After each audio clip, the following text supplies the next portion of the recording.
hello friends जनाब विचारूँ आपलोके दैनिक घर व्यवहार करा जीवर प्लास्टिकर टेमा बा डब्बा बुली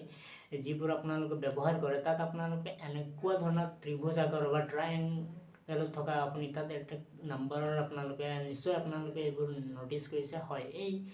त्रिभुज आकार থকা এই নম্বৰটো আপোনাৰ কি হয় বা কিহৰ কাৰণে প্লাষ্টিক টেমাসমূহত বা ডব্বাসমূহত দিয়া হয় গতিকে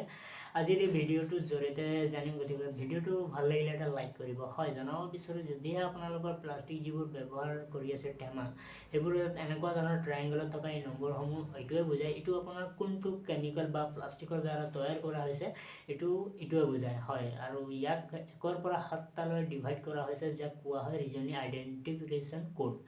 হয় জনাব বিচাৰোঁ আপোনালোকৰ কোনটো আপোনাৰ বাবে সেভ হয় বা এভয়েড কৰিব লাগিব কোনবোৰ প্লাষ্টিক গতিকে ভিডিঅ'টোৰ জৰিয়তে জানিম ভিডিঅ'টো ইনফৰ্মেটিভ লাগিলে আগলৈ শ্বেয়াৰ কৰিবলৈ নাপাহৰিব হয় জনাব বিচাৰোঁ যদি আপোনালোকৰ যিবোৰ প্লাষ্টিকৰ টেমা বা ডাব্বা তাত আপোনালোকে ত্ৰিভুজ আকাৰৰ থকা আপোনাৰ 3 6 7 এনে ধৰণৰ যিবোৰ নাম্বাৰ যদি থাকে তেন্তে আপোনালোকে সেইটো আপোনালোকৰ বাবে বহুতে हानिकारक বা হ'ব পাৰে বা বিপদজনক হ'ব পাৰে কাৰণ এইবোৰ এনেকুৱা ধৰণৰ কিছুমান কেমিকেল দ্বাৰা তৈয়াৰ কৰা হয় য'ত আপোনালোকৰ খাদ্যত বা ড্ৰিংকছত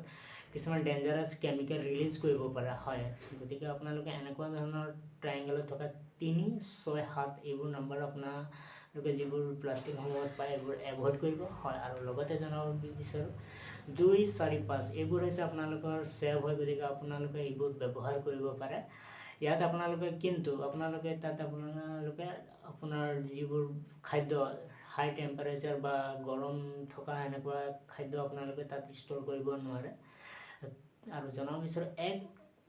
থকা যিটো ট্ৰায়াংগলৰ নাম্বাৰ এইটোৱে বুজায় যে আপোনালোকে ইয়াত এইটো ওৱান টাইম বা সিঙ্গেল ইউজৰ কাৰণে ব্যৱহাৰ কৰা হয় কিন্তু ইয়াত আপোনালোকে সানলাইট আৰু